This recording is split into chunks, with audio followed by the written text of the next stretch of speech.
കൽപ്പാത്തി രഥോത്സവങ്ങളുടെയും സംഗീത പ്രതിഭകളുടെയും നാട്. ഇവിടെ തന്നെയാണ് പാലക്കാട്ട് മണിയയ്യരുടെയും ജനനം.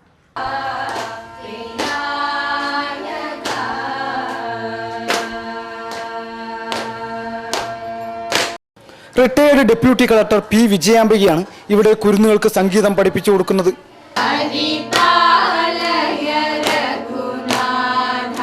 ഞാൻ ഈ വീട് വാങ്ങിയിട്ട് 15 വർഷമായി. ഞങ്ങൾ ഒരു വീട് കൽപ്പാത്തി ഗ്രാമത്തിൽ വാങ്ങണമെന്ന് ഉദ്ദേശിച്ച് വാങ്ങിയതേ ഉള്ളൂ. പക്ഷേ വാങ്ങുമ്പോൾ മണിയരുടെ വീടാണെന്ന് അറിഞ്ഞുകൊണ്ട് വാങ്ങിയതൊന്നുമല്ല. വാങ്ങിക്കഴിഞ്ഞപ്പോഴാണ് ഇത് മണിയരുടെ വീടാണ് എന്നറിഞ്ഞതും എനിക്ക് വളരെ സന്തോഷമുണ്ടായത്. 5 മുതൽ 15 വയസ്സ് വരെയുള്ള 20ഓളം കുട്ടികളാണ് മണിയയ്യരുടെ അദൃശ്യ സാന്നിധ്യമുള്ള ഈ വീട്ടിൽ സംഗീതം അഭ്യസിക്കുന്നത്. രഥോത്സവം നടക്കുന്ന കൽപ്പാത്തിയിലെ വിശാലാക്ഷി സമേത വിശ്വനാഥ സ്വാമി ക്ഷേത്രത്തിന് സമീപമുള്ള പാലക്കാട് മണിയയ്യരുടെ വീട് ഒരുപാട് പേർ കൈമാറിയാണ് വിജയാംബികയുടെ കൈകളിലെത്തുന്നത്. മണിയയ്യരുടെ വീടാണെന്ന് അറിഞ്ഞതിന് ശേഷം ഇവർ വീട്ടിൽ കാര്യമായ മാറ്റമൊന്നും വരുത്തിയിട്ടില്ല.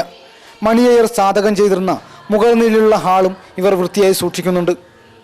ഇവിടെ തീർച്ചയായിട്ടും ഈ വീടിന് ഒരു ദൈവീകത ഉള്ളതായിട്ട് തന്നെയാണ് എനിക്ക് തോന്നുന്നത്. മണിയയ്യർ സാധകം ചെയ്തുകൊണ്ടിരുന്ന ഒരു സ്ഥലമുണ്ട്. അവിടെ കൊണ്ടിരുത്തി ഞാൻ കുട്ടികളെ കൊണ്ട് പാട്ട് പഠിപ്പിക്കാറുണ്ട്. എന്നിട്ട് ഞാൻ പറയും, ഇത് മണിയയ്യർ സാധകം ചെയ്തിരുന്ന സ്ഥലമാണ്. ഇവിടെ വെച്ച് നിങ്ങൾ സാധകം ചെയ്താൽ തീർച്ചയായും നിങ്ങൾക്ക് ഉയർച്ച കിട്ടും.